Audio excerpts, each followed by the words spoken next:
দৃশ্য অদৃশ্যের অনেক ক্ষতি আছে, এগুলো এখনকার সায়েন্স বিশ্বাস করে না।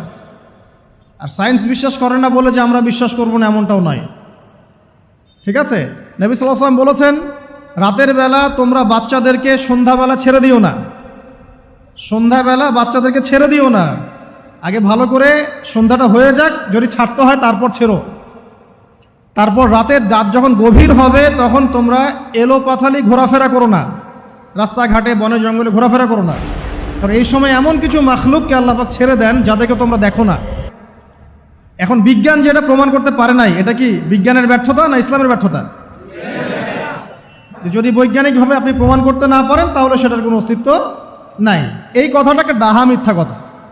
যদি মুমিন হতে চান তাহলে এই কথার উপরে এসে ইসলাম কবুল করতে হবে। যদি মুমিন মুসলিম হতে চান এই কনসেপ্টটার ঊর্ধ্বে এসে ইসলাম কবুল করতে হবে। আল্লাহ রব্বুল আলামিন এবং তার রাসূল যা বলেছেন সেটাই চূড়ান্ত সত্য, সেটা আমরা প্রমাণ করতে পারি বা না পারি, এটাকে অন্ধভাবেই বিশ্বাস করতে হবে। এটাই হচ্ছে একটা মৌলবাদী কনসেপ্ট। আর এভাবে ইসলামের মৌলিক বিষয়গুলোকে না মানলে কেউ মুসলিমই হবে না। কথা কি বুঝতে পারছেন? আচ্ছা, তিনি বলছেন রাতের বেলা এমন কিছু মাখলুক বের হয় যাদেরকে তোমরা দেখো না।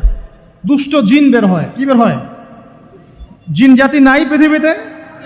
আল্লাহ পাক সূরা জিন নামে একটা গোটা সূরা নাজিল করেছেন, করেন নাই? হাফেজ আছে না এখানে মানুষ? কুলু হিয়া ইলাইয়া আন্নাহু ইসতামা নাফারুম মিনাল জিন্নি ওয়া ক্বালু ইন্না সামি'না কুরআনান আজাবা। জিনদের একটা দল কোরআন শুনে বলেছিল যে আমরা অদ্ভুত আজব একটা কোরআন শুনেছি। তারপর তারা গিয়ে তাদের কওমের কাছে ইসলামের দাওয়াত দেয়, ওই কওম ইসলাম কবুল করে। এটা নবী সাল্লাল্লাহু আলাইহি ওয়াসাল্লামের জীবনের সেই সময়কে ঘটনা যখন নবীজি তায়েফ থেকে ফিরে আসছেন। তায়েফবাসী তাকে অত্যাচার করলো, তিনি নাখলা উপত্যকায় এসে নামাজ পড়ছেন, ওই নামাজের কেরাত শুনে জিনরা ইসলাম কবুল করেছে। তো সূরা জিনে আল্লাহ পাক এই কথা নাজিল করেছেন। তো আল্লাহ পাক যে বলছেন জিন জাতি আছে, আল্লাহ কি মিথ্যা কথা বলছেন? নাকি নাসা যখন বলে এলিয়েন আছে তখন ওইটা সত্য, আর আল্লাহ বলছেন জিন জাতি আছে এটা মিথ্যা? তা আমাদেরকে আবার নতুন করে মুসলমান হওয়া লাগবে এখন না? আমাদের কনসেপ্ট চেঞ্জ হয়ে গেছে। আবার দেখেন আল্লাহ পাক বলছেন সূরা জারিয়াতের 56 নম্বর আয়াতে, ওয়ামা খালাকতুল জিন্না ওয়াল ইনসা ইল্লা লিয়াবুদুন, আমি জিন আর মানুষকে শুধু আমার ইবাদত করার জন্যই সৃষ্টি করেছে। তাহলে দুটো জাতি পাওয়া গেল, জিন এবং মানুষ। জিন কিসের তৈরি? আগুনের তৈরি। মানুষ কিসের তৈরি? কাদামাটি। ফেরেশতা কিসের তৈরি? নূরের তৈরি। তো এই যে সৃষ্টির বৈচিত্র্য, এটা কার সৃষ্টি? তো সেই আল্লাহ পাকের জ্ঞান সবচেয়ে বেশি না আমার জ্ঞান সবচেয়ে বেশি? সে আল্লাহর পক্ষ থেকে যখন কোরআন এবং হাদিস নাজিল হবে তা আমি অন্ধভাবে মানবো না, নাকি আমি আল্লাহকে চ্যালেঞ্জ করবো ইবলিসের মতো? ইবলিস আল্লাহকে চ্যালেঞ্জ করছে না, খলাকতানি মিন নার ওয়া খলাকতাহু মিন তিন, আমি কেন আদমকে সেজদা করতে যাব? আমি কেন আদমকে সেজদা করতে যাব? আপনি আদমকে সৃষ্টি করেছেন মাটি দিয়ে, আমাকে সৃষ্টি করেছেন আগুন দিয়ে, তাহলে আমি আদমের চাইতে সুপিরিয়র, আমি আদমের চাইতে সেরা, তা আমি কেন ওকে সেজদা করতে যাব? তো ইবলিস আল্লাহকে চ্যালেঞ্জ করলো না? তো এখন আমরা যারা আল্লাহকে চ্যালেঞ্জ করছি, এখন এই বিশ্বে যারা আল্লাহকে চ্যালেঞ্জ করছে, কোরআনকে চ্যালেঞ্জ করছে, হাদিসকে চ্যালেঞ্জ করছে, এরা কি আল্লাহর অনুগত বান্দা না ইবলিসের এজেন্ট? এরা এই চ্যালেঞ্জিং ফিলোসফিটা পেল কোথা থেকে? ওই ইবলিস থেকে। ইবলিস থেকে এই ফিলোসফি এসেছে। আর ইবলিস তো এখনো মরে যায় নাই, মরে গেছে, বরং সে এখন প্রবীণ বয়স্ক হয়ে গেছে, তার অভিজ্ঞতা এখন অনেক বেশি।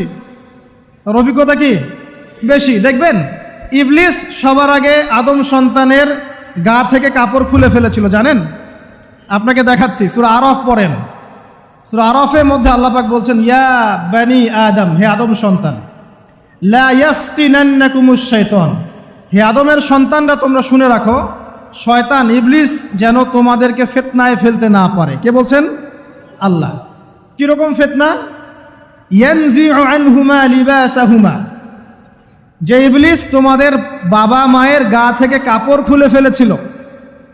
ইয়া বানি আদম লা ইয়াফতিনান্নাকুমুশ শাইতান কামা আখরাজা আবাওয়াইকুম মিনাল জান্নাহ ইয়ানজিউ আনহুমা লিবাসাহুমা।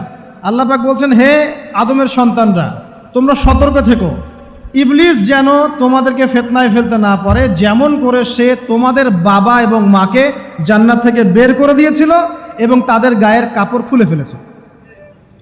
কখন কাপড় খুলে গেছে জানেন? যখন ওই যে গাছের কাছে তারা চলে গেলেন, ওই যে এই গাছের কাছে যেও না, ওয়ালা তাকরাবা হাদিহিশ শাজারা, তোমরা এই গাছের কাছে যেও না। যখনই তারা গাছের কাছে গেলেন, ফল খেলেন, সাথে সাথে গায়ের কাপড় খুলে পড়ে গেছে। এর আগ পর্যন্ত দুজন জানতেন না কার লজ্জাস্থান কেমন। এই ঘটনার পর একে অপরের লজ্জাস্থান উন্মুক্ত হয়ে যায়। তারপর তারা জান্নাতের পাতাগুলো ছিঁড়ে ছিঁড়ে লজ্জাস্থান ঢাকতে লাগলেন। তাহলে ইবলিস আমাদের পিতামাতাকে প্রতারিত করে ধোকায় ফেলে গা থেকে কাপড় খুলে ফেলেছে না? কথা কি বুঝতে পারছেন? এটাই আল্লাহ পাক বলছেন, তোমাদের কাপড় যেন তারা খুলতে না পারে, তোমাদেরকে যেন হে আদম সন্তান ইবলিস ফিতনায় ফেলতে না পারে। তাহলে এখন আপনি বলেন, এই বিংশ শতাব্দীতে এসে, একবিংশ শতাব্দীতে এসে যারা মুসলিমদের গা থেকে কাপড় খুলে ফেলতে চায়, এরা কার এজেন্ট? এরা কার এজেন্ডা বাস্তবায়ন করছে? প্রমাণ হিসেবে কি আমি নিজের মন করা কথা বললাম, না কোরআন থেকে দলিল দিলাম? কোন সূরা?